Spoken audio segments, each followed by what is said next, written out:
Bonjour tout le monde, j'espère que ça va pour vous.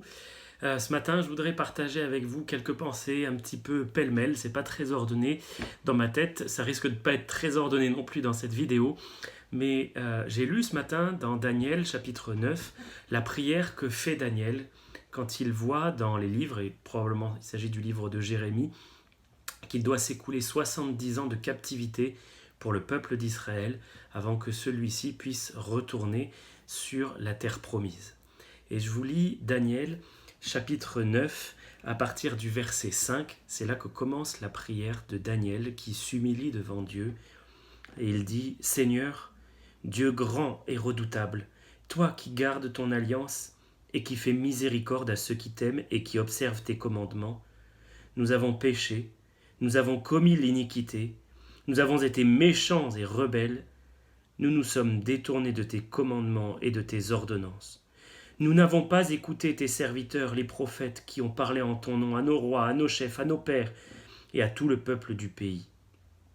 À toi, Seigneur, est la justice, et à nous la confusion de face en ce jour, aux hommes de Juda, aux habitants de Jérusalem, à tout Israël. J'arrête là la lecture, mais je trouve qu'il y a un contraste très fort dans ce qu'on vient de lire entre Dieu et son peuple, entre Dieu et nous. À Dieu qui est grand et redoutable, soit l'honneur, soit la puissance, soit la gloire, mais soit aussi la miséricorde, la bonté. C'est ce que Daniel dit dans sa prière. Mais à l'homme ne revient que la honte, que la confusion, que le péché et tout ce qu'il a fait de mal parce que nous avons été méchants. Et je suis marqué aujourd'hui pour plusieurs raisons par ce contraste, parce qu'à l'homme ne peut être imputé rien de bon. Je crois que dans notre nature profonde, notre nature charnelle, il y a quelque chose qui essaye de prouver à Dieu que nous valons quelque chose qui en nous essaye de nous racheter aux yeux de Dieu ou à nos propres yeux, mais ça c'est quelque chose qui est totalement vain. Parce que à nous ne peut être imputé que le péché, que ce qui est mal. À Dieu, oui, soit la gloire, soit la miséricorde et la justice aussi. Et la conclusion que je tire de cette courte lecture, c'est que nous, hommes, nous ne valons rien, que Dieu est tout, et que pour nous qui avons le texte de la Nouvelle Alliance, qui avons le Nouveau Testament, qui avons la révélation de Jésus-Christ, Christ doit tout être pour nous. Il doit être celui qui nous réconcilie totalement avec Dieu, qui est notre propitiation, c'est-à-dire celui qui nous rend Dieu propice, favorable. Rien de ce que nous sommes ou de ce que nous pouvons faire ne nous rendra jamais Dieu favorable. Si nous ne sommes pas en Christ, nous ne pouvons pas avoir Dieu pour ami.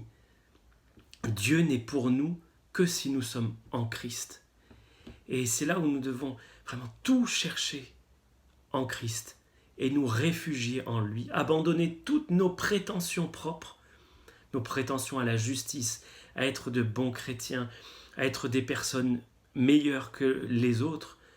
Non, même l'apôtre Paul disait, nous étions comme les autres des enfants de colère. Mais c'est en Christ que se trouve toute chose, et en particulier notre relation avec le Père.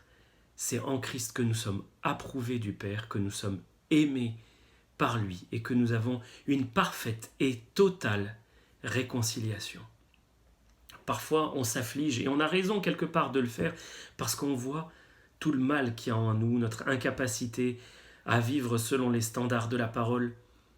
Mais c'est pour qu'on se détache de nos propres prétentions que Dieu nous montre ça et pour qu'on trouve toute notre joie en celui qui a tout accompli pour nous, qui a été une justice parfaite et qui offre à Dieu un sacrifice parfait pour nous rendre agréables à ses yeux.